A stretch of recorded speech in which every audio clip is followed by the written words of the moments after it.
आप सबको जय यीशु की। सो परमेश्वर का धन्यवाद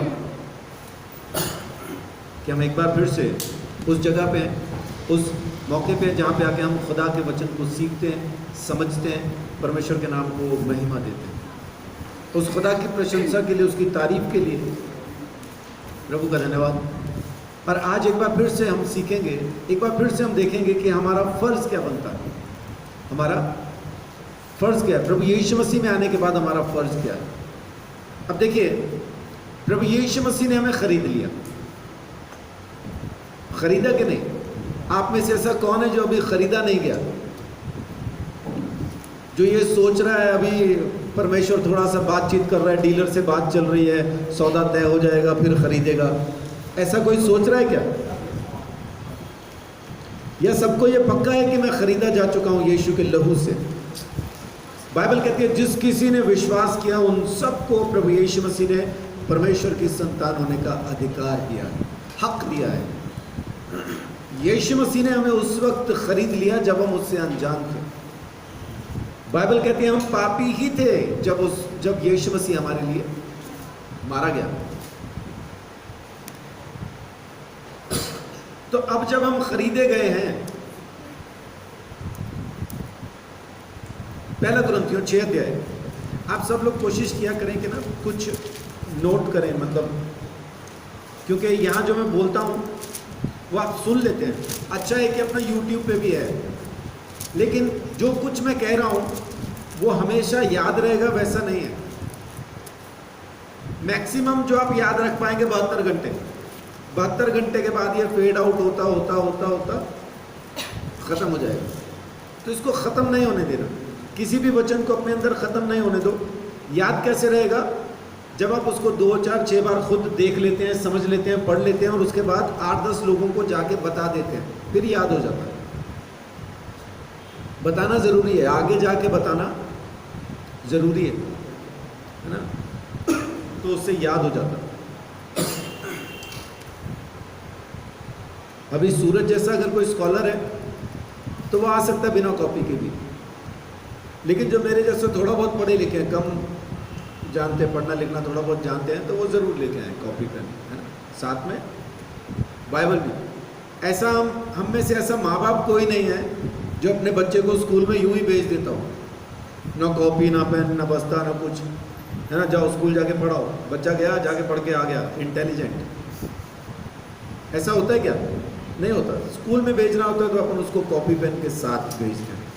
तो ये भी स्कूल है, ये चर्च कोई ऐसी धार्मिक स्थल नहीं है। ये हम जहाँ इकट्ठा होंगे वहीं पर चर्च होगा।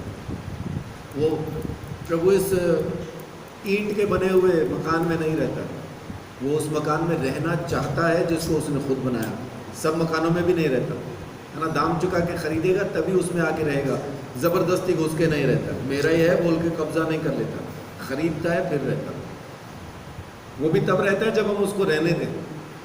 कभी कभी खरीदे जाने के बाद भी कब्जा नहीं देते हम उसको, क्योंकि हम बोलते हैं इस पे मेरा कब्जा है ना, पिछले 40 साल से मेरा कब्जा है, ऐसे कैसे दे दूँ? तो अपना कब्जा ही नहीं छोड़ते कभी कभी हम। तो अपना कब्जा छोड़ना पड़ेगा तब वो आएगा। सो आज मैं आपके साथ जो बात करने वाला हूँ वो ये है कि क्योंकि हम खरीदे गए, पहला कुरिन्थियों 6 अध्याय उसकी 19-20 आयत देखिए। क्या तुम नहीं जानते कि तुम्हारी देह पवित्र आत्मा का मंदिर है जो तुम में बसा हुआ है और तुम्हें परमेश्वर की ओर से मिला है, और तुम अपने नहीं हो क्योंकि दाम देकर मोल लिए गए हो, इसीलिए अपनी देह के द्वारा परमेश्वर की महिमा करो। आमीन। बाइबल क्या कहती है कि तुम अपने नहीं हो। क्यों अपने नहीं हो? क्योंकि दाम देकर मोल खरीदे गए, दाम चुका के मोल खरीदे गए हो, इसलिए अपनी देह के द्वारा परमेश्वर को महिमा दो। ये अपना पहला फर्ज है, परमेश्वर को महिमा देना। क्यों? क्योंकि उसने खरीद लिया है हमें। अब हम अपने नहीं हैं। अपने नहीं है से मुराद है अपनी मर्जियां पूरी नहीं कर सकते, अपने हिसाब से जिंदगी को नहीं जी सकते, क्योंकि अब ये उसका है तो वही इसको इस्तेमाल करेगा।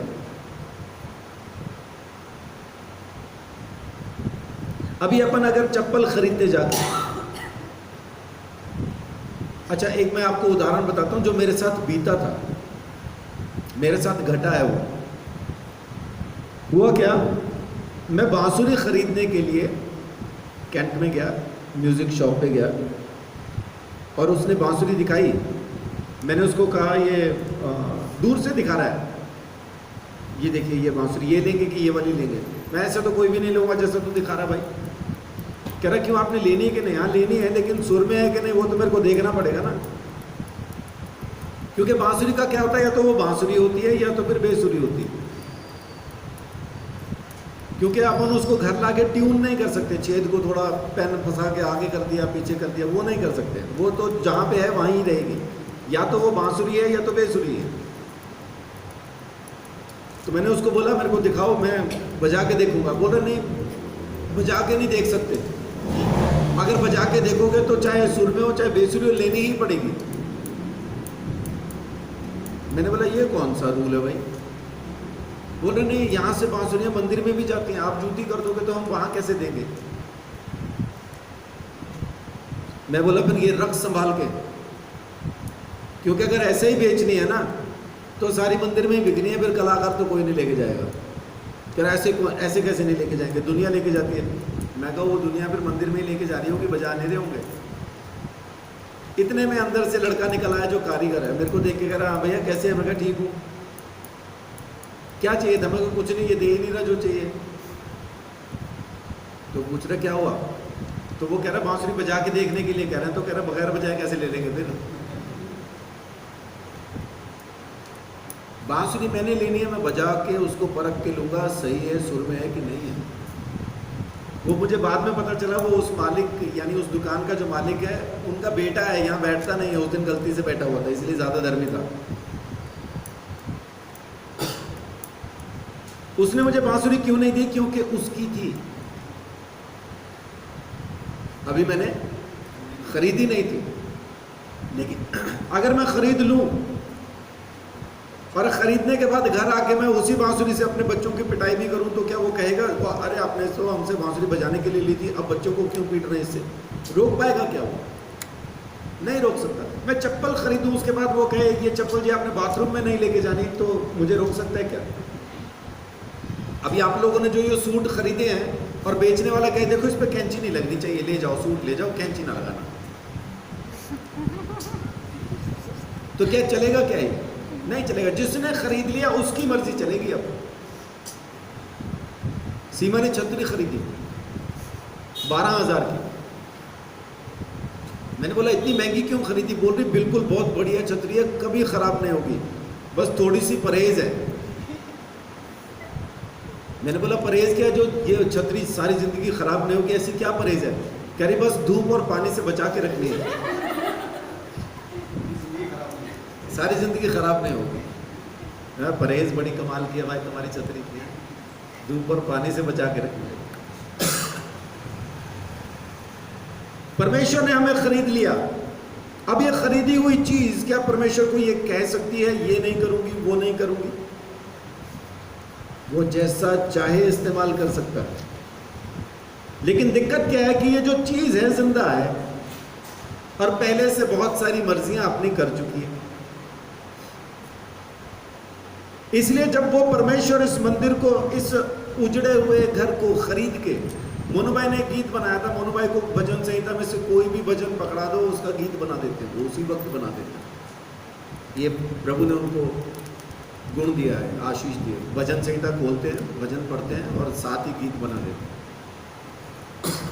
तो मोनूभाई ने एक गीत वो लिख रहे थे तो बोलते हैं पास्टर जी आप इसमें कुछ अंतरा लिखो को। तो उसमें जो अंतरा लिखा वो इस बाय चांस वो यहीं पे इसी पेज पे ही है जहाँ पे आज का प्रचार लिखा है, उसके ऊपर ही वो अंतरा लिखा हुआ। उसमें मैंने लिखा था मैं टूटा और उजड़ा था, खंडहर था पता मेरा। मैं टूटा और उजड़ा था, खंडहर था पता मेरा। दुआ का घर बना डाला तूने मुझको जमाने में, जो पूछे अब पता मेरा, यीशु कहता मेरा घर है। तेरा उठना भी सुंदर है, ये इन्होंने लिखा था। तेरे हाथों की हर रचना सुंदर ही सुंदर है। अंतरा फिर ये एक मैंने लिखा। अब मैंने वो जो वहां पे लिखा है कि मैं टूटा और खंडहर था, तूने मुझे मंदिर बनाया है, तो अब क्या ये खंडहर अकड़ के कह सकता है कि नहीं जी यहाँ पूजा पाठ नहीं होगा, यहाँ तो चमगादड़ ही उल्टे लटकेंगे? बोल सकता है क्या? अब नहीं बोल सकता ना, क्योंकि हालात बदल गए, चीजें बदल गई। लेकिन हम परमेश्वर का मंदिर होने के बावजूद भी क्या बोलते हैं, वही पुरानी चीजें रहेगी जी यहाँ पे, है ना। आपने अगर यहाँ मंदिर बनाना भी है, वो कोने में बना लो साइड में, बाकी तो ये हमारा ही है। जैसे आमतौर पे घर बना करते हैं ना, उस घर के अंदर फिर एक साइड में एक कोना होता है जिसको वो बोलते हैं जी ये कोना हमारा पूजा का घर है, और बाकी क्या है, बाकी हमारा है। ऐसा घर परमेश्वर नहीं चाहता जिसमें कोने में पूजा का घर हो और बाकी सब मालिक का हो। परमेश्वर क्या कहता है, सारा ही घर मेरा हो और तेरा वहां पे जो पहले वाला है वो कुछ ना हो। क्योंकि जब अपन पुराना लेके पहुंचते ना वहां पे, तो फिर वो मंदिर मंदिर जैसा नहीं रहता, वो पुराना वही शराब खाना जुआ खाना वैसा ही हो जाता है फिर दोबारा। तो जब परमेश्वर ने हमको खरीद लिया है तो जरूरी है कि हम इस देह के द्वारा परमेश्वर को महिमा दें। आमीन। क्यों दें? क्योंकि उसने खरीदा है, दाम चुका के खरीदा। और वो दाम क्या है? प्रभु यीशु मसीह का कीमती बेशकीमती पवित्र लहू, अपने खून से उसने खरीदा है। प्रकाशित वाक्य 5:9 में लिखा है, और फिर वो एक नया गीत गाने लगे, क्योंकि तूने वध होकर अपने लहू से हर कुल, हर जाति, हर भाषा में से लोगों को परमेश्वर के लिए मोल खरीदा है। आमीन। क्या लिखा है वहां? 5:9। ऋतु बहन आपकी आवाज ना इसमें आएगी नहीं, तो इसलिए माइक पे पढ़ देंगे जी। वे ये नया गीत गाने लगे, तू इस पुस्तक के लेने और इसकी मोहरें खोलने के योग्य है, क्योंकि तूने वध होकर अपने लहू से हर एक कुल और भाषा और लोग और जाति में से परमेश्वर के लिए लोगों को मोल लिया है। किसके लिए मोल लिया है? परमेश्वर के लिए। और दाम क्या चुका है? खून, पवित्र लहू। यीशु मसीह ने अपने लहू से हमें खरीद लिया। और किस लिए खरीद लिया? अभी हमने पढ़ा 1 कुरिन्थियों 6:20 में, इसीलिए खरीद लिया ताकि अपनी देह के द्वारा हम परमेश्वर को महिमा दें। आमीन। जरूरी है ये देह परमेश्वर का घर हो जाए, उसका मंदिर हो जाए, उसके लिए इस्तेमाल हो जाए। ये बहुत जरूरी है। जब तक ये नहीं होगा तब तक पवित्र आत्मा के आप में वास नहीं करेगा। हाँ देखिए, मन बिराव के 2 पहलू हैं। मन बिराव के 2 पहलू। पहला, हमने यीशु मसीह को प्रभु स्वीकार कर लिया, अब हमें किसी और की जरूरत नहीं। ये पहला पहलू है। ये हर एक विश्वासी की जिंदगी में आता है। और इस पहले पहलू में पवित्र आत्मा का काम क्या है? कि बगैर पवित्र आत्मा के कोई यीशु को प्रभु स्वीकार नहीं कर सकता। 1 कुरिन्थियों 12:3 में लिखा है। जब तक पवित्र आत्मा हमें ये मदद ना करे कि यीशु ही प्रभु है, हम उसको स्वीकार नहीं कर सकते। तो मन फिराव का पहला पहलू, हमने तमाम चीजों को छोड़ के यीशु को अपना प्रभु, अपना उद्धारकर्ता स्वीकार किया। ये पहला पहलू। और पवित्र आत्मा का पहला काम हमारी जिंदगी में, यीशु मसीह को हमने प्रभु स्वीकार किया, उसी की मदद से। बगैर पवित्र आत्मा के हम यीशु को प्रभु स्वीकार नहीं कर सकते। यह है पहला पहलू मन फिराव का। अब उसके बाद फिर जब हम दाखिला ले लेते हैं तो अपने पास एक किताब हमें मिलती है, और वो किताब है परमेश्वर का वचन। अब यह हमें बताना शुरू करता है परमेश्वर का स्वभाव क्या है और कैसा है। अब कमाल की चीज क्या है कि पहले जब हम यीशु को नहीं जानते थे, इसी व्यवस्था के अधीन थे। लेकिन गलातियों 4:4 और 5 हमें बताता है कि यीशु सही समय पे पैदा हुआ और हमें इस व्यवस्था की अधीनता से उसने खरीद लिया। अब हम इसके अधीन नहीं है, अब ये हम पे राज नहीं करती। अब मैं अगर मेरी गलतियों को ये पाप नहीं ठहरा सकती, क्योंकि अब मैं इसके अधीन नहीं हूँ। यीशु ने खरीद लिया मुझे जी। 4:5 परंतु ताकि व्यवस्था के अधीनों को मोल लेकर छुड़ा ले और हमको ले बालक होने का पद मिले। हाँ,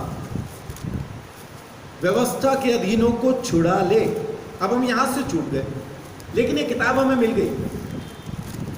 अब हम इसको बिना डरे मानना शुरू करते हैं। अब आज्ञा टूट जाने का खौफ खत्म हो गया। आज्ञा टूट गई तो क्या होगा? यीशु ने दंड सह लिया, टेंशन ना ले। लेकिन तू इसको पढ़, परमेश्वर प्रसन्न इसी से होगा, परमेश्वर खुश इसी वचन से होगा। जब तू इस वचन के मुताबिक जिएगा वो खुदा खुश हो जाएगा और तुझ में आके वास करेगा। वो कहता है अगर तुम मेरी बातों को मानते हो तो मैं बाप के साथ आके तुम्हारे अंदर वास करूंगा। यीशु मसीह का वायदा है। आमीन। यूहन्ना 14 अध्याय मेरा ख्याल 21 आयत से है। जिसके पास मेरी आज्ञाएं हैं और वह उन्हें मानता है वही मुझसे प्रेम रखता है, और जो मुझसे प्रेम रखता है उससे मेरा पिता प्रेम रखेगा और मैं उससे प्रेम रखूंगा और अपने आप को उस पर प्रकट करूंगा। जी। उस यहूदा ने जो इस्करियोती ना था उससे कहा, हे प्रभु, क्या हुआ कि तू अपने आप को हम पर प्रकट करना चाहता है और संसार पर नहीं? यीशु ने उसको उत्तर दिया, यदि कोई मुझसे प्रेम रखेगा तो वह मेरे वचन को मानेगा और मेरा पिता उससे प्रेम रखेगा और हम उसके पास आएंगे और उसके साथ वास करेंगे। आमीन। चेले ने पूछा कारण क्या है प्रभु कि तू लोगों पर अपने आप को प्रकट क्यों नहीं करेगा? तो यीशु मसीह ने कारण बताया। कारण यह है कि जो मुझसे प्रेम रखता है मेरी आज्ञाओं को मानेगा, और जो मेरी आज्ञाओं को मानेगा उसके पास मैं और मेरा बाप आएंगे, अपने आप को प्रकट कर देंगे। आमीन। अभी बात क्या है? अभी बात यह है कि अब हम दंड के खौफ से आज़ाद हो गए, क्योंकि यीशु मसीह ने व्यवस्था की अधीनता से खरीद लिया। लेकिन परमेश्वर को महिमा देना अब हमारा फर्ज है। और महिमा कब देंगे? जब परमेश्वर हमारी इस देह में आके वास करेगा। जब तक वो इसमें आके वास नहीं करता ये मंदिर बन ना पाएगा। इसको मंदिर बनने के लिए परमेश्वर की ज़रूरत है, नहीं तो ये खाली उजड़ा हुआ टूटा हुआ वही खंडहर है, बेकार घर है। इसमें वो चमगादड़ उल्टे लटक ही रहे। अगर इसको मंदिर बनना है तो ज़रूरी है कि परमेश्वर इसके अंदर आके वास करे, अपने बेटे के साथ, अपनी आत्मा के साथ, सिंहासन के साथ वो मुझ में आके वास करे। जैसा वो तंबू में रहा वैसा वो मुझ में रहे। और कब रहेगा? जब ये शरीर में अपनी इच्छा से परमेश्वर के सामने समर्पित कर दूंगा, उसको चढ़ा दूंगा, कहूंगा ये तेरा मंदिर है, तूने खरीदा, तेरा ही है, ले जा, इस्तेमाल कर जैसा तू चाहे। अब फिर उसके बाद मुझे उसकी मर्जी कैसे पता चलती है? परमेश्वर ने कहा जो कुछ यीशु मसीह कह रहा है उसको सुनो और मानो। सारी बाइबल में से अगर आप सब कुछ निकाल भी दें तो 4 सुसमाचार के अंदर यीशु मसीह ने जो कुछ कहा है उसी को सुन के मानना शुरू करें तो उतना भी बहुत है। चलो सब छोड़ दो, कौन इतना पढ़े, कौन इतना माने, है ना? किसके पास इतनी फुर्सत है? सारी छोड़ देते हैं। खाली 2 मान ले तो जो यीशु मसीह ने कही। पहली क्या कही उसने? सारी बुद्धि, सारी शक्ति, सारे मन से अपने परमेश्वर से, ये पहली। और दूसरी और आखिरी, जैसा तुम खुद से मोहब्बत करते हो वैसी ही मोहब्बत तुम इंसान से करो। और ये इंसान कौन है? खास तौर से वो हैं जो हमारे खिलाफ हैं। दुश्मनों के लिए खास है ये। आमतौर पे झगड़ा किसके साथ होता है? वो जो 18वें मोहल्ले में रहता है उसके साथ, या जो पड़ोस में रह रहा है उसके साथ? जो पड़ोस में उसके साथ ही झगड़ा है। 18वें मोहल्ले वाले को कौन जानता है?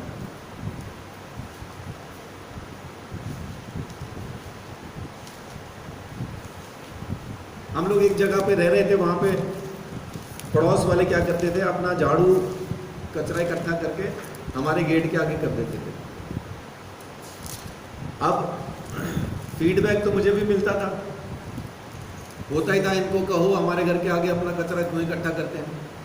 कोई बात नहीं, मैंने कचरा उठाना, जब जमादार आता था वो कूड़ा इकट्ठा करने के लिए रेडी आती थी, उसमें डाल देते थे।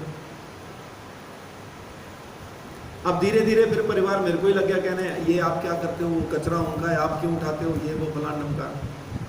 अब मैंने थोड़ा नज़र रखनी शुरू की कि किस टाइम पे वो झाड़ू मार के इकट्ठा करते हैं।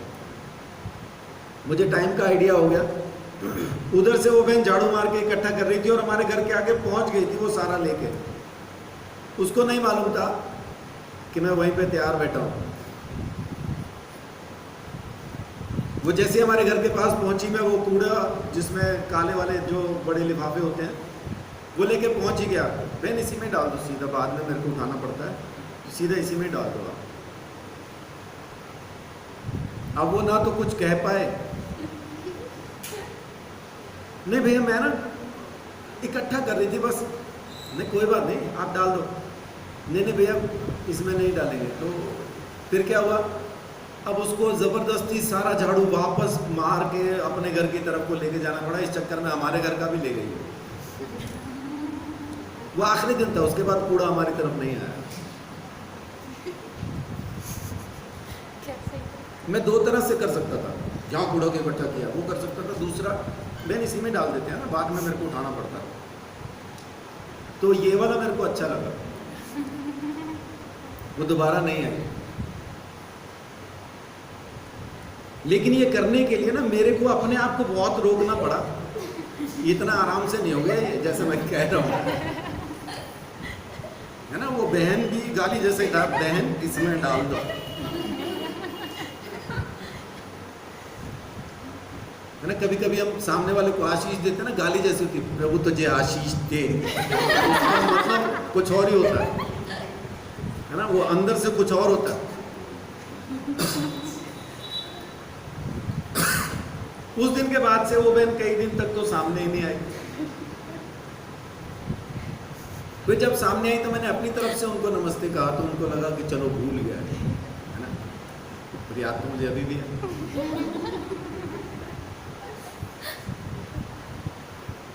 ये इतना आसान नहीं है जितना यीशु मसीह ने कह दिया।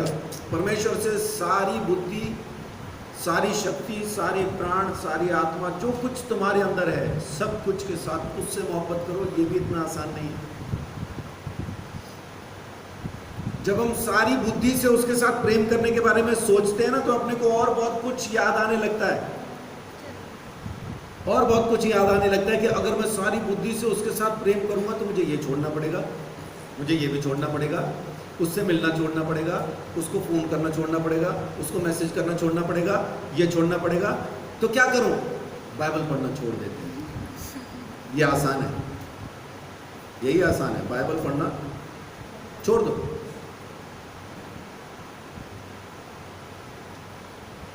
अखबार में लिखा आ रहा है शराब पीना हानिकारक, तो फिर भी पीता है, कल से बंद। शराब पीना नहीं, अखबार। हम वही करते हैं। यीशु मसीह की कही ये दो ही आज्ञाएं अगर हम मानना शुरू कर दें तो इतने में भी बहुत है। सब कुछ इन्हीं दो आज्ञाओं के अंदर छुपा है। प्रेम किससे? परमेश्वर से। प्रेम किससे? इंसान से। और प्रेम को कमियां नहीं दिखती। माँ को होता है ना अपने बच्चों से प्रेम, लड़का उसका एक नंबर का लुच्चा हो, लेकिन माँ को दिखता ही नहीं। माँ को क्या दिखता है? चांद, मेरा लाल, मेरा हरा, मेरा नीला, मेरा पीला। तेरे जैसा कोई है ही नहीं जमीन पे बेटे, तेरे दोस्त खराब है, तू अच्छा है। क्यों नहीं दिखता? क्योंकि प्रेम है। प्रेम में कमी दिखाई नहीं देगी, उसी को प्रेम कहते हैं। जहां प्रेम नहीं है वहां पे हम क्या कहते हैं? हम तो करते हैं जी, लेकिन वो, हमने तो जी अपनी जान तक भी दे दी, लेकिन वो, हमारे पास जो कुछ था हमने उनके लिए कुर्बान कर दिया, लेकिन वो दिख ही रहा है। लेकिन वो क्यों दिख रहा है? क्योंकि प्रेम नहीं है। वहम है कि प्रेम है, लेकिन है नहीं, इसीलिए कमियां दिख रही हैं। किसी ने यूं ही थोड़ी कहा है इश्क अंधा होता है। अंधा क्यों होता है? उसको अपने महबूब की, अपने आशिक की कोई कमी दिखती नहीं, उसके जैसा है ही नहीं कोई जमीन पे, मरने को तैयार है और मर भी जाते हैं। एक ही रस्सी के साथ, एक ही खंभे, एक ही पंखे के हुक में दो बंदे बनाए, दोनों ही लटक गए। मोहाली के अंदर एक नशा मुक्ति केंद्र है, जहाँ पे मेरे परिवार ने मुझे दाखिल कराया था नशा छुड़वाने के लिए। वहाँ मैंने बाकी सब नशे छोड़ दिए, नया सीख के आया था। इंजेक्शन लगाने वहीं सीखे मैंने। वहाँ का जो डॉक्टर था इंजेक्शन लगाता था खुद। एक दिन कार में बैठा हुआ, गर्मी बड़ी और पसीना पसीना पूरा पहुंच रहा हुआ अपने आप को, और हम तो अंदर बंद थे। खैर हमें अंदर बंद रखना भी उतना मुश्किल है, और मैं कहीं ना कहीं से सड़क के निकल आया बाहर। अब मैं देख रहा, कुछ देर खड़ा देखता रहा, उसको नहीं मालूम कि मैं हूँ वहाँ। वो तो कार के अंदर लगा हुआ, पूरा लग नहीं रहा उससे। मैंने फिर उसका जो दरवाजा वो शीशा था ना, वहाँ नॉक कर दिया। मुझे देखा, एकदम डर गया, तो मैंने तो कह रहा चुप रहा, अंदर आ जा। मैं आ गया, अंदर आके बैठा। मैं डॉक्टर साहब कर क्या रहे हैं आप? अब पता तो लग गया था मुझे क्या कर रहा है। कह रहा कुछ नहीं, मेरी तबीयत ख़राब हो रही है, उसके लिए ना इंजेक्शन लगा रहा था। मैं कहा मेरी भी हो रही है ख़राब। कह रहे नहीं मेरी बीमारी अलग है। मैं कहा यही वाली है, सेम बीमारी, मुझे भी यही बीमारी है। अब जब उसको लगा मैं फंस गया, फिर कह रहा सुई नहीं है मेरे पास। नहीं, मैं कहा वो मैं कर लेता हूँ अरेंजमेंट। मैं सुई ले आया, पहला इंजेक्शन उसी डॉक्टर ने मुझे लगाया था, बस उसके बाद फिर इंजेक्शन शुरू हो गया। जून के महीने में मुझे वहां दाखिल कराया।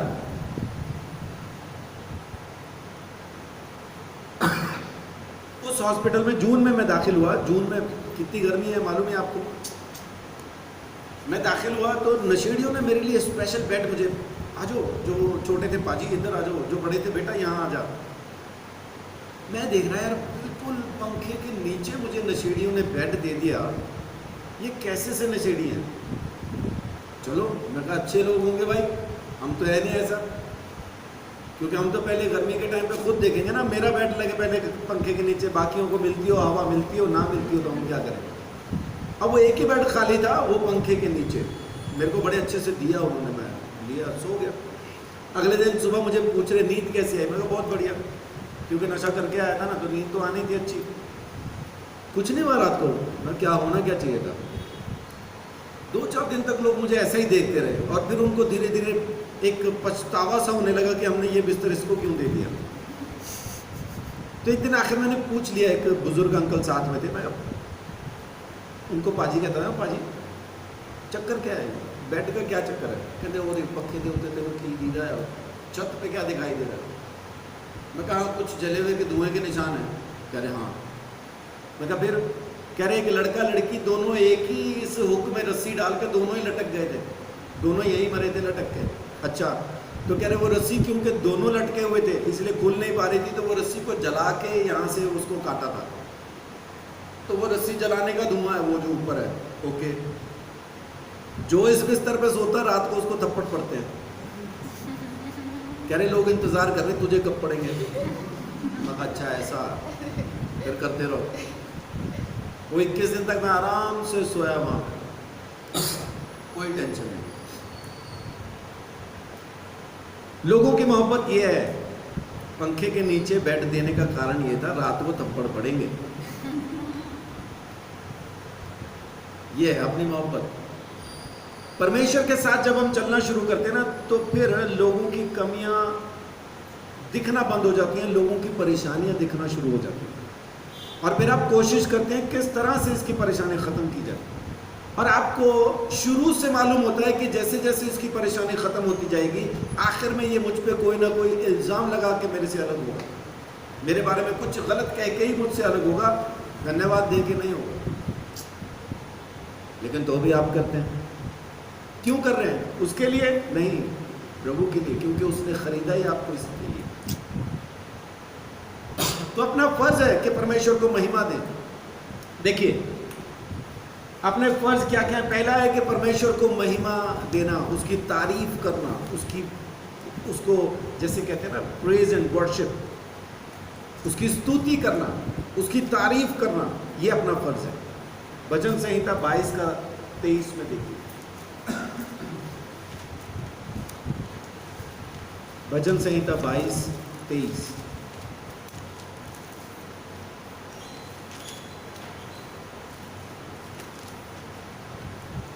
हे यहोवा के डरवैयो, उसकी स्तुति करो। हे याकूब के वंश, तुम सब उसकी महिमा करो।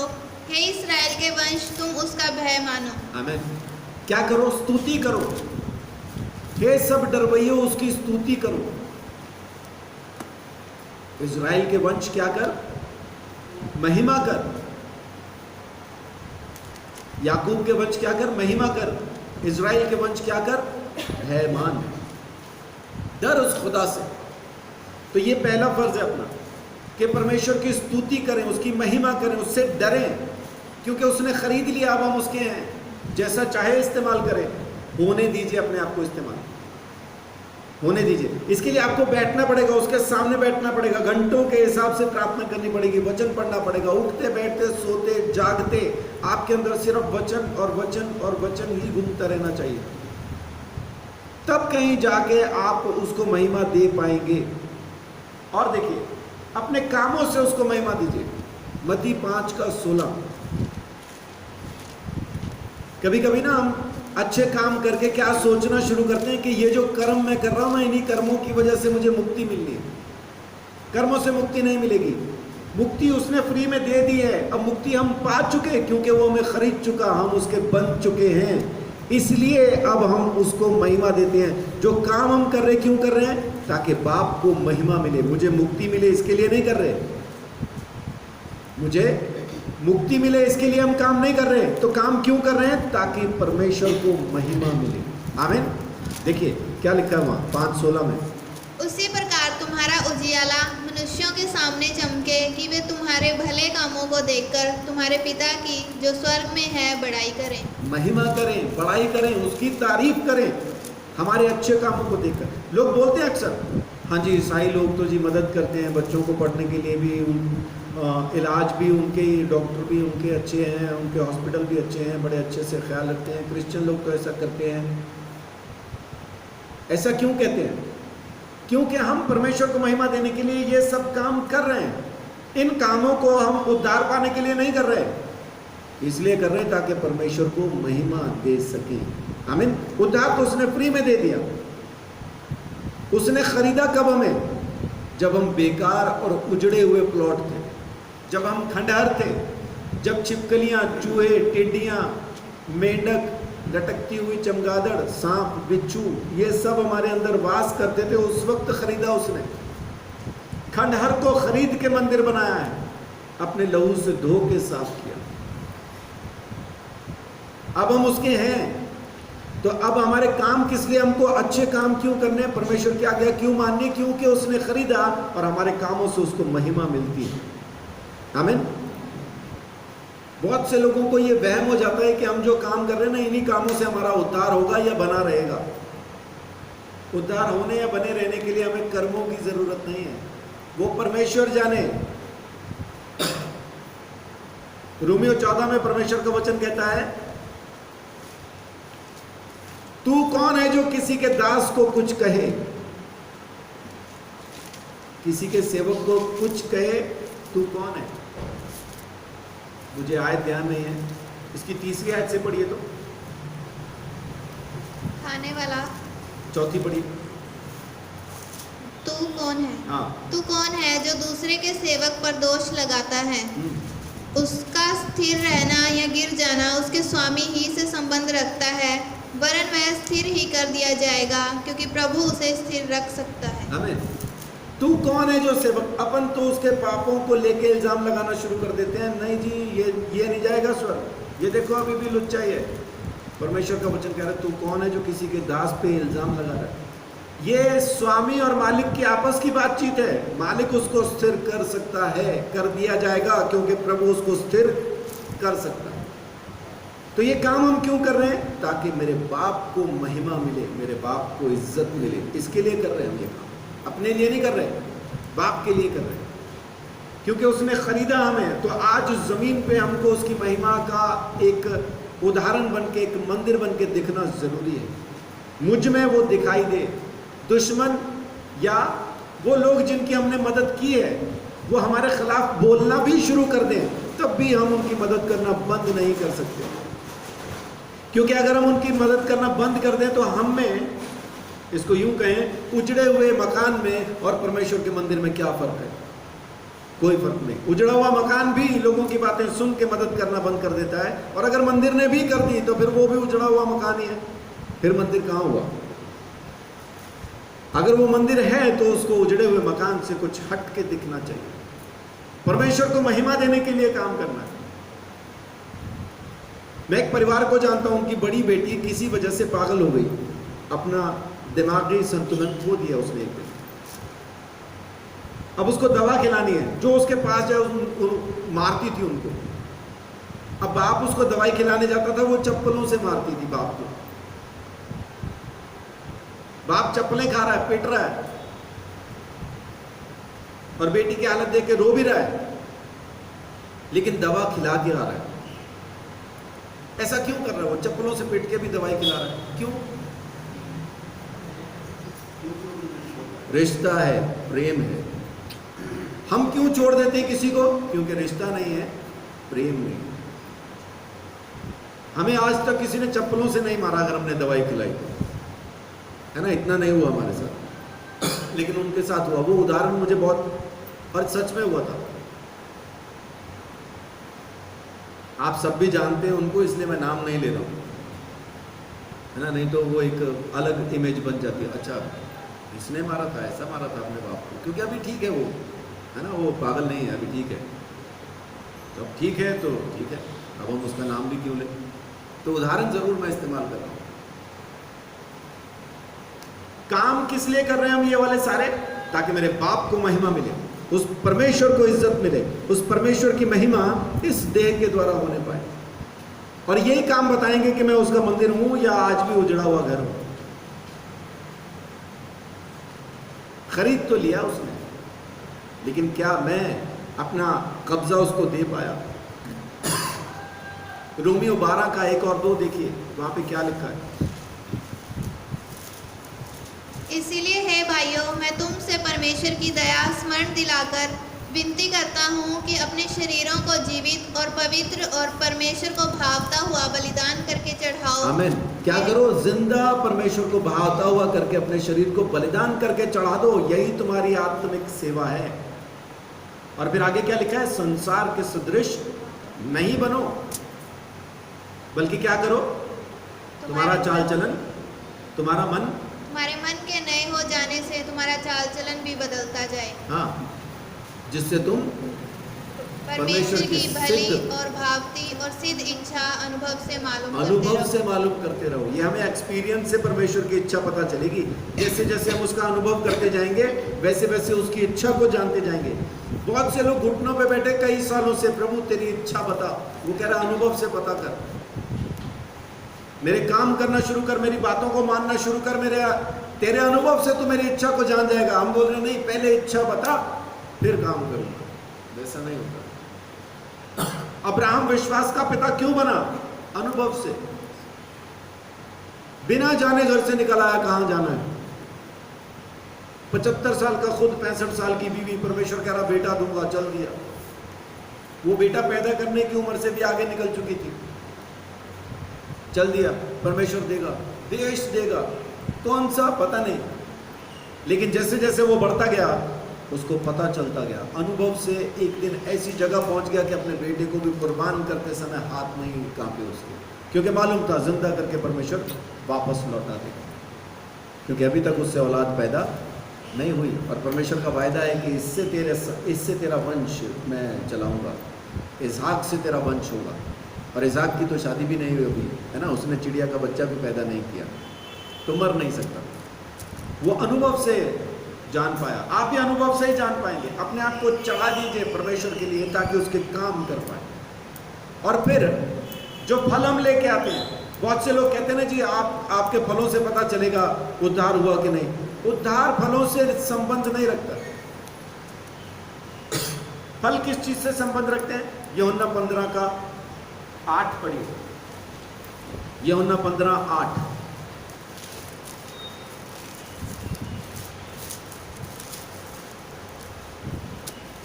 मेरे पिता की महिमा इसी से होती है कि तुम बहुत सा फल लाओ, तब ही तुम मेरे चेले ठहरोगे। हाँ, बहुत सा फल लाओ तब तुम मेरे चेले ठहरोगे। अभी चेले का मतलब क्या है? बहुत से लोग क्या कहते हैं, चेले ठहरोगे का मतलब है कि अगर फल नहीं लाएंगे तो यीशु के चेले नहीं ठहरेंगे। ये लिखा है क्या वहां पे? हम वो पढ़ते हैं जो नहीं लिखा। जो लिखा है वो नहीं पढ़ते। चेले का मतलब क्या है?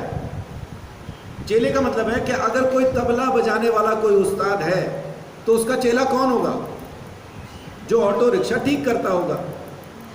हाँ जो बजाता है हाँ जी, जो सीखने आता होगा कि रोटी कैसे बनती है। हाँ, तो तबला ही सीखने आएगा। तो तबले वाले उस्ताद का चेला कौन है? जो तबला बजा रहा है, जो उसके पास सीख रहा है ना। मैकेनिक का चेला कौन है? जो उससे सीख के इंजन को ठीक करना जानता है, सीख रहा है। हारमोनियम बजाने वाले उस्ताद का चेला कौन है? जो हारमोनियम बजाना। यीशु मसीह का चेला कौन है? जो बाप की आज्ञाओं पे चलना सीख रहा है। लेकिन इसको अपन ना उद्धार के साथ जोड़ देते हैं। चेला माने उद्धार होगा तभी चेला है, उद्धार होगा तब चेला नहीं है, सीखेगा तब चेला है। यीशु मसीह कहता है मेरे पास आओ, मेरे पास आओ, मुझसे सीखो, मैं मन में दीन और नम्र हूं। कहां लिखा ये? मत्ती में 11 में, 28 में। हाँ, हे सब परिश्रम करने वाले, बोझ से दबे हुए लोगों, मेरे पास आओ और मैं तुम्हें विश्राम दूंगा। आगे क्या लिखा है? मेरा जुआ अपने ऊपर उठा लो। हाँ, और 3 मुझसे पत्ती वाला सीखो। जुआ, वो नहीं, फिर कौन सा जुआ? जुआ क्या होता है?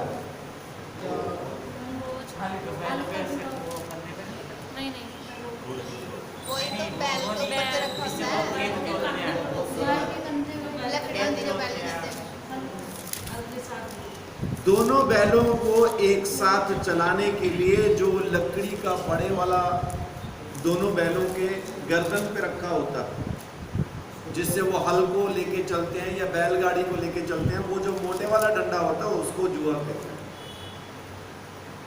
बहुत से लोग बाइबल पढ़ते तो मेरे को भी पूछते बस ये जुआ क्यों लिखा है इसमें? यीशु खेलता होगा इसलिए। उनको समझ में नहीं आता जुआ क्या है। जुआ माने जिसमें 2 बैल जुड़ेंगे। मेरा जुआ अपने ऊपर उठा लो। हाँ। और मुझसे सीखो। सीखो। आगे, क्योंकि मैं नम्र और मन में दीन हूँ, और तुम अपने मन में विश्राम पाओगे। हाँ। क्योंकि मेरा जुआ सहज और मेरा बोझ हल्का है। हल्का है। आमीन। तो यीशु का चेला कौन है? जो यीशु मसीह से बाप को खुश करना सीखता है, जो उसके जुए में आके जुट जाता है। मैं अक्सर कहता हूं, बैलों की जोड़ी में दोनों नए बैल नहीं हो सकते। अगर दोनों नए बैल लगा देंगे तो बात चलनी, फिर तो गाड़ी एक इधर को जाएगा, एक उधर को जाएगा, एक वहीं रुक जाएगा। मतलब उनकी मर्जी चलने वाली है, क्योंकि उनको पता नहीं कि बैलगाड़ी कैसे खींची जाती है। अगर आपको 2 जोड़ी यानी एक जोड़ी आपने अगर नए बैल खरीदे हैं ना, तो एक पुराना बैल ज़रूरी चाहिए जो पहले से इस काम को करता आ रहा हो। वो इनको सिखाएगा कि बैल हल में कैसे चलता है, बैल जो है वो बैलगाड़ी में कैसे चलता है। ये पुराने वाला बैल सिखाएगा। तो यीशु मसीह कहता है मेरे जुए में आके जुट जाओ। यानी यहाँ पे पुराना बैल कौन है? यीशु मसीह। और नया बैल कौन है? मैं और आप। हमें नहीं पता कैसी चलनी है ये, हमको नहीं पता खेतों में कैसे चलना, हमें नहीं पता कैसे चलना सड़क के ऊपर। यीशु को मालूम है, वो सिखाएगा। तो महिमा बाप को कैसे मिलती है? जब हम फल लेके आते हैं। और फल कैसे आएंगे? यीशु मसीह से सीखने के बाद, यीशु मसीह का चेला बनने के बाद। और चेला कोई आसानी से बना जाता है क्या? अपने अम्बाला के अंदर एक लड़का है, उसका वैसे नाम तो कुछ और है, लेकिन काकू, मैं उसको जानता हूँ काकू के नाम से। बहुत अच्छा गिटारिस्ट है। लेकिन उसने जो गिटार सीखा है तो उसके हाथ पे उसको फुटे भी पड़े हैं, उंगलियों पे। जिन्होंने सिखाया उन्होंने जैसे ही वो गलत कुछ करता था तो उंगली पे ही पड़ता था। उन्हीं से सीखा है। जिन्होंने उंगलियों पे मारा है। आपको कोई टीचर ऐसा मारना शुरू करे गिटार सिखाने वाला, तो क्या करेंगे आप? आपने गलत बजाया, उन्हें उंगली पे पेंसिल या कोई बुट्टा या कोई चीज वो मारी, फिर आप क्या करेंगे? गिटार मारेंगे।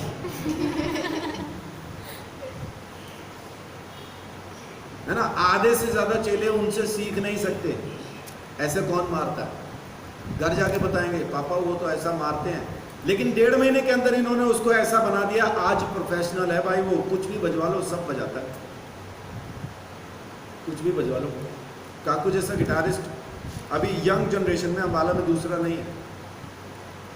क्यों? क्योंकि उसने सीखा, वैसे मार खा के सीखा। यीशु मसीह से भी आप मार खा के ही सीखेंगे। जब वो सिखाने पे आता ना टीचर के जैसा, फिर बाकायदा डांटता भी है, पीटता भी है। अगर आपको उसकी पिटाई समझ में नहीं आएगी तो आप भागेंगे, और फिर दूसरा शैतान तो ऑलरेडी बाहर ही खड़ा है।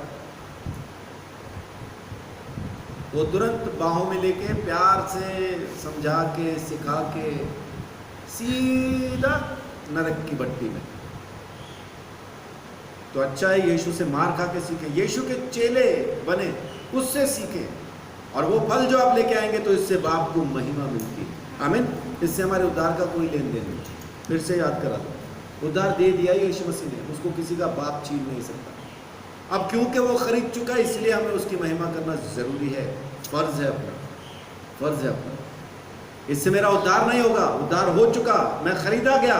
जब उजड़ा हुआ मकान था तभी खरीद लिया, धो के साफ करके उसने मंदिर बनाया, ये उसका अनुग्रह है। इससे ज़्यादा बड़ी मोहब्बत नहीं हो सकती, है ना। लुच्चों को खरीदा, पास्टर बना दिया, है ना। ये कौन, ये इस लुच्चे का नाम क्या है जी? पास्टर संजीव चौधरी। कमाल है उसका। नहीं तो आज तो मरे हुए भी, जैसे दीवार के रंग खत्म हो गए, मेरी तस्वीर के भी रंग फीके हो चुके होते, दुनिया भूल चुकी होती मुझे कि मैं भी कभी पैदा हुआ था। जब प्रभु ने मुझे बुलाया उस वक्त बस मैं मरने के आसपास ही घूम रहा था। अब तक तो जमाना बीत गया होता और बिना शादी के मरा होता,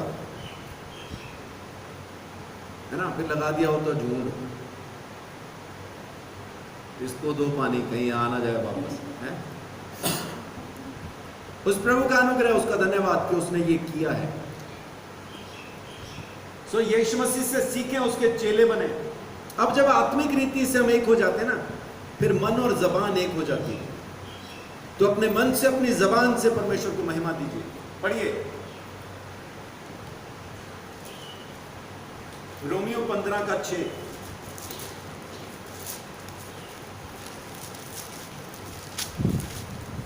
रोमियो 15:6।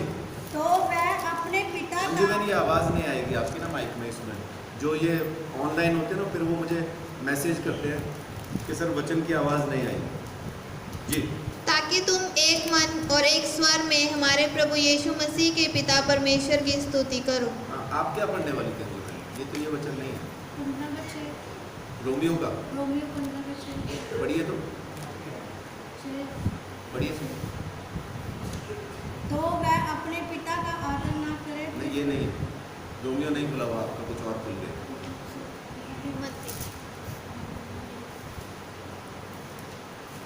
सो क्या लिखा है वचन के अंदर? ताकि तुम एक मन और एक स्वर में हमारे प्रभु यीशु मसीह के पिता परमेश्वर की स्तुति करो। हमारा मन, हमारी बातें एक हो जानी चाहिए परमेश्वर के साथ। बातें एक हो जानी चाहिए का मतलब है, मैं सूरज के चेहरे पे उसके सामने जो कह रहा हूं, पीठ पीछे भी वही कहूंगा, और जो पीठ पीछे कह रहा हूं मेरे सामने आ जाए तो मुंह पे भी कहूंगा। मैं अक्सर ये बात दूसरों को कहता हूं कि जो बात मैं बंद कमरे में कह रहा हूं ना, चौराहे पे कहलवा लेना, यही कहूंगा। वो चाहते हैं मुझसे कि मैं बंद कमरे में कुछ ऐसा कह दूं जो मैं बाहर ना कह पाऊं। मैं नहीं कहता, फिर वो गुस्सा हो जाते हैं। आप तो डरते हैं जी लोगों से। नहीं डरता भाई, मैं क्यों डरूं? जो मेरे को सही लगता है वही उतना ही बोलता हूं। अब तुम्हारे कहने से मैं उसको उस हिसाब से थोड़ी बोलूंगा जो तुम चाहते हो कि मैं बोलूं। लोग अपने शब्द मेरे मुंह में डाल के मुझसे बुलवाना चाहते हैं, और फिर मेरा नाम लेके कहेंगे संजीव ने कहा। क्योंकि अभी प्रभु का अनुग्रह कि अम्बाले के अंदर अगर पास्टर्स के बीच में मैं कुछ कहता हूँ या मेरा नाम लेके कोई कहता है तो उस बात को सुना जाता है। सुनने के पीछे कारण यही है कि जो मैं कह रहा हूँ उससे हटता नहीं, फिर मैं जो कह दिया वो उतना ही है, कह दिया। बेशक बाद में मुझे नुकसान हो उस चीज़ का, उसमें समस्या नहीं, जो कह दिया उसको कह दिया, है ना, वो उतना ही है। तो ऐसा ही एक मन एक स्वर के साथ परमेश्वर को महिमा देना शुरू कीजिए। आपस में हम सबको मिलके एक मन का, एक शब्द का, एक स्वर का हो जाना जरूरी है, तब हम उस परमेश्वर को महिमा दे पाएंगे। सामने कुछ पीछे कुछ और वो नहीं चाहिए, बिल्कुल नहीं चाहिए, है ना। होता क्या है आमतौर पे, सामने तो हम कहते हैं आज तो बड़ी अच्छी लग रही है, और जैसे वो अच्छी कहीं गई तो फिर बताते हैं देखा मेकअप चुड़ैल जैसा किया बस। रात को कोई बच्चा देखे तो डर जाए, मुंह पे तो कह रहे थे अच्छी है, हाँ तो उसको और क्या कहते हैं, फिर वो उसको बुरा लगता, बुरा ये लगेगा, वो नहीं लगता अगर कह दिया होता तो उतना ही कहें फिर जितना आप मुंह पे भी कह सकते हैं, नहीं तो ना कहें, है ना। आखिरी वचन एक बार देख लेते हैं, दूसरा थिस्सलुनीकियों पहला अध्याय उसकी 12 आयत।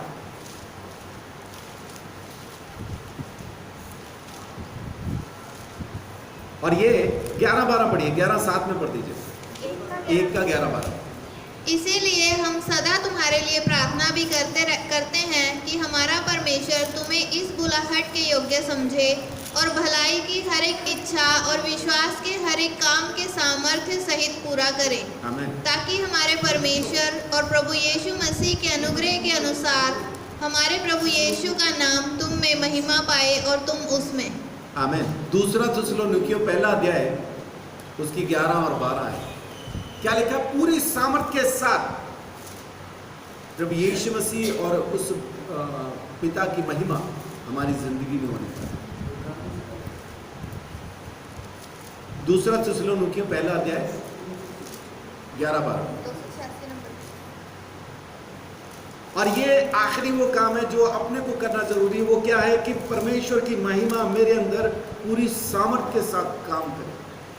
और मैं आपको गारंटी देता हूं, वायदा करता हूं इस चीज का कि आप अगर अपनी जिंदगी से उस परमेश्वर को महिमा देना शुरू करते हैं, आप उसकी आज्ञाओं पर चलना शुरू करते हैं, तो वो वायदे का सच्चा है। अपने बाप के साथ आके आपके अंदर वास करेगा, पवित्र आत्मा आपके अंदर वास करेगा।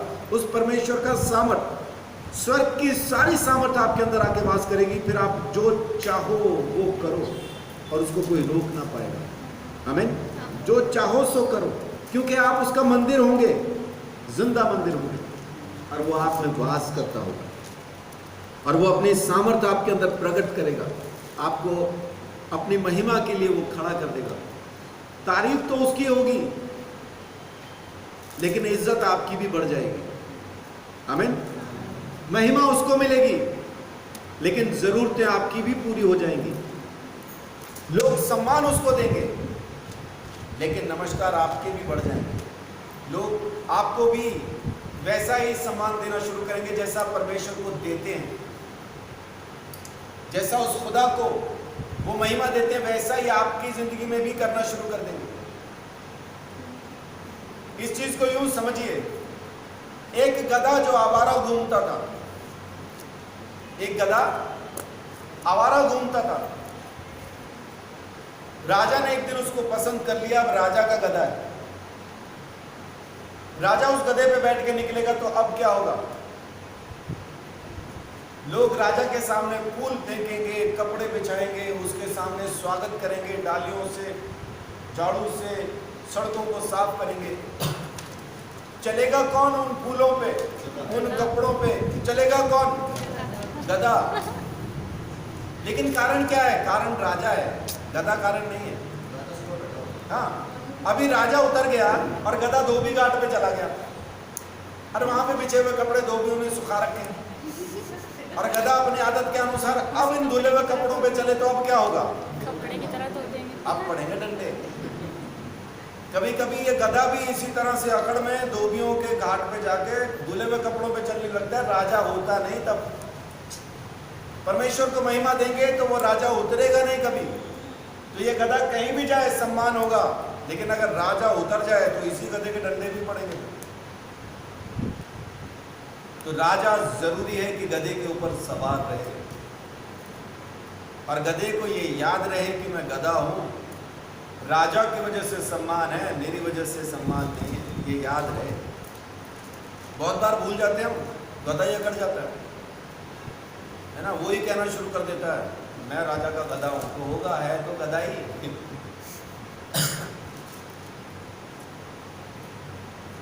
परमेश्वर को महिमा दीजिए, वो आपको महिमा देगा। परमेश्वर को सम्मान दीजिए, वो आपको सम्मान देगा। परमेश्वर को ऊंचा उठाइए, वो आपको ऊंचा उठा देगा। शमूएल नबी की किताब में लिखा है कि अगर कोई परमेश्वर के वचन को तुच्छ जाने तो परमेश्वर उसको छोटा कर देगा,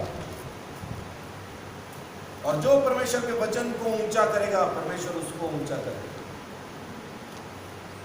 सो आज क्योंकि हम परमेश्वर के खरीदे हुए मंदिर हैं, तो इसलिए अपने इस देह के द्वारा, इस मंदिर के द्वारा परमेश्वर को महिमा दीजिए। और ये सारे काम आप सिर्फ उसको महिमा देने के लिए करते हैं, उद्धार पाने के लिए नहीं, क्योंकि वो आपको फ्री में दिया उसने। अगर आप अपने इन कर्मों का लेखा परमेश्वर के सामने जाके सोचते हैं कि इन कर्मों से आपको उद्धार मिल जाएगा, मैं यही बताता हूं, नहीं मिलेगा। किसी ने 70 साल की उम्र सारे के सारे कानून की पालना की, कभी कोई कानून नहीं तोड़ा, लेकिन 70 साल की उम्र में जाके उसने रेड लाइट क्रॉस कर दी, तो क्या कानून उसको इस वजह से छोड़ देगा जी आपने तो सारी जिंदगी कोई कानून तोड़ा ही नहीं, ये तो रेड लाइट ही तो क्रॉस किया, चलो छोड़ दो, माफ कर दो, चलान खत्म? ऐसा होगा? नहीं होगा। कानून उसके खिलाफ ही रहेगा, चलान भुगतना ही पड़ेगा, चाहे उसने सारी जिंदगी कोई भी कानून ना तोड़ा हो। रेड लाइट क्रॉस करने का चालान उसको भरना ही पड़ेगा। ऐसा ही हम भी सारी जिंदगी चाहे भले काम करते रहे, लेकिन एक बुराई, एक झूठ, एक पाप अगर जिंदगी में है, उसका लेखा देना ही पड़ेगा, और वहां पे उसके सामने कोई लेखा दे ना पाएगा। एक पाप आपको आग की झील में डालने के लिए काफी है। इसलिए अपने कर्मों को अपने उद्धार का आधार न बना लेना गलती से। हमारे जो कर्म है, हमारे जो भले काम है, हमारे जो अच्छे काम है, परमेश्वर की महिमा के लिए है, उसकी तारीफ के लिए है, ये बताने के लिए है कि मैं उसका मंदिर हूँ, उसने मुझे खरीदा और मैं उसकी मर्जी को पूरा करता हूँ। आमीन। इन कामों से अपने उद्धार को ना जोड़ लेना गलती से। अगर जोड़ लिया तो समस्या में आ जाऊँ, क्योंकि यीशु मसीह का अनुग्रह कर्मों से कहीं अलग है। हमारे कर्म मुक्ति नहीं दिला सकते, यीशु मसीह का अनुग्रह दिलाता है। उसने जो दाम चुका के खरीद लिया, उसकी वजह से आज हम उसकी संतान हैं, परमेश्वर की संतान हैं, प्रभु यीशु मसीह के छोटे भाई हैं। तो अभी जैसा मनु भाई ने कहा मुंबई, तो मुंबई भाषा में क्या बोलेंगे? अपन का भाई यीशु भाई, है ना, उतना ही काफी है। सो परमेश्वर आप सबको बहुत आशीष, बड़ी बरकत दे।